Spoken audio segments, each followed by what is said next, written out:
Yo les gens, c'est SP et vous êtes sur Quoi de Neuf Ciné.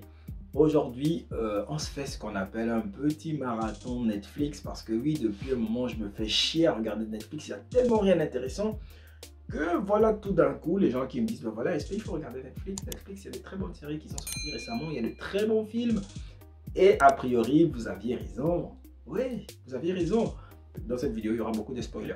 Oui, il y aura beaucoup de spoilers. Donc si tu n'arrives pas à supporter quelques petites informations sur la série ou sur le premier épisode, et ben, tu sais quoi faire. Voilà, maintenant si tu fais partie de la race supérieure, ouais, la race supérieure, bah écoute, tu restes et puis voilà, on en parle.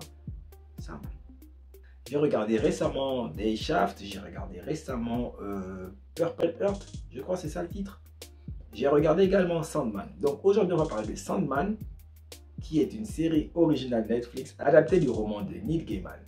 Mais avant ça, petit placement de produit et ensuite générique. Hello mon bon ami, si toi aussi t'es un fan de séries, de films, d'animés, mais que t'es en galère pour les regarder, je te conseille Ishefa Shop. Ishefa Shop est une structure qui te permet de t'abonner à n'importe quelle plateforme de streaming. Et cela à des coûts réduits. Abonne-toi dès à présent à Netflix depuis ton Airtel Money ou MobiCash et sois à la page de toutes les dernières sorties Netflix. Abonne-toi également à Apple TV+, Disney+, Stars, Crunchyroll, Prime Video, j'en passe et des meilleurs. Et ce n'est pas tout. Ishefa te permet également de surfer plus loin que le monde en te permettant d'avoir NordVPN, PrivateVPN, CyberGhost, Surfershark, etc., etc. Alors fais comme moi. Contacte le 077 68 70 85 077 68 70 85 et ne manque plus une seule sortie cinéma. Ouais.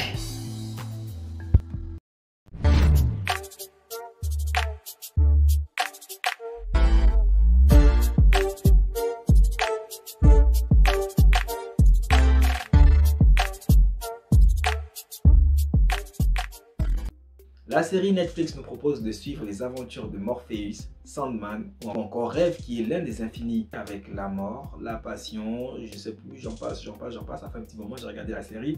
Je dois admettre que ouais, c'est pas mal, surtout que depuis le début de l'été, en tout cas le catalogue que Netflix nous propose ici au Gabon n'est pas très intéressant. Oui, il faut le dire comme ça parce que depuis ce sont les mêmes choses qui reviennent, mais franchement, Sandman c'est un petit coup de fraîcheur, d'autant plus que Sandman fait le buzz depuis que c'est sorti.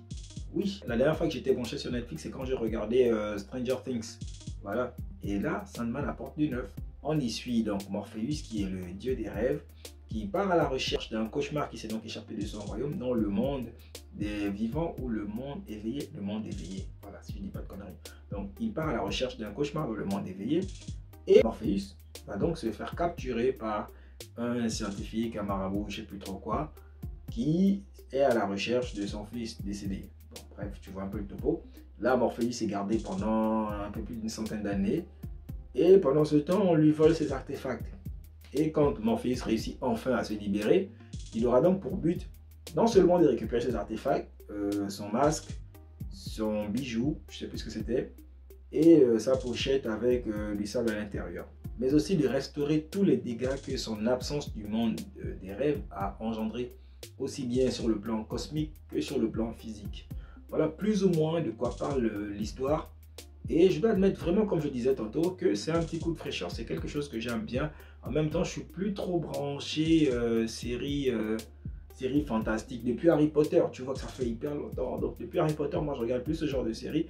Et j'avoue que je me suis dit, ouais, pourquoi pas.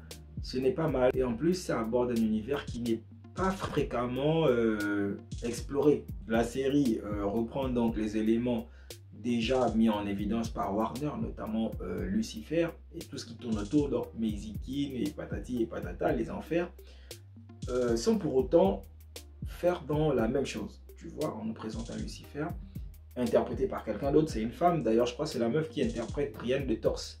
Mais c'est vraiment dommage parce que je pense que s'ils avaient repris le mec qui incarne Lucifer dans la série Lucifer, vraiment désolé, je connais pas les noms, s'ils avaient repris ce mec là, je pense vraiment que la série aurait, je sais pas, tu vois, ça aurait été un peu plus intéressant, tu vois, ça aurait été un peu plus intéressant. Ils ont pris Brienne de Torse parce que oui, je vais l'appeler Brienne de Torse. Alors qu'est-ce qui marche dans la série? Premièrement, c'est l'histoire, d'accord? L'histoire est très bien.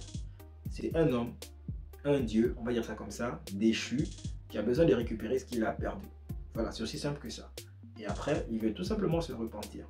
Donc, corriger les erreurs qui ont été causées par le fait de son absence. En gros, la série est très bien. Elle suit une très bonne trame narrative. Techniquement, il n'y a pas grand-chose à lui reprocher.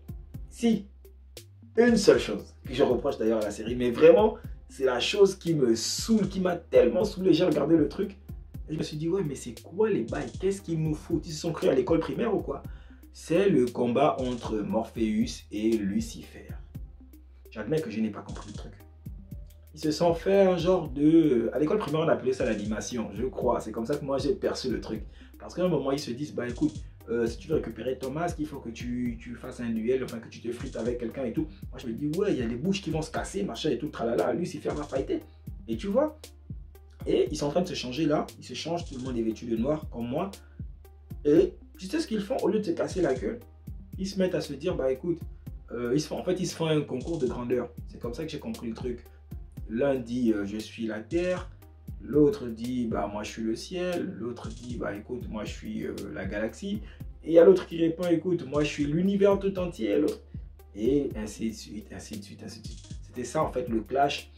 Et j'avoue que je me suis dit, qu'est-ce qui s'est passé les gars? Mettez-lui une casse, mettez-lui une vraie casse. Sauf si dans le roman ça se passe aussi comme ça. Mais en vrai, moi j'aurais aimé voir de la casse.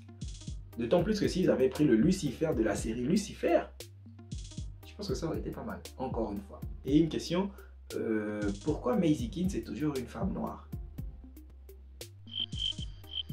Voilà. Dans la série Lucifer, Maisie King c'est une femme noire.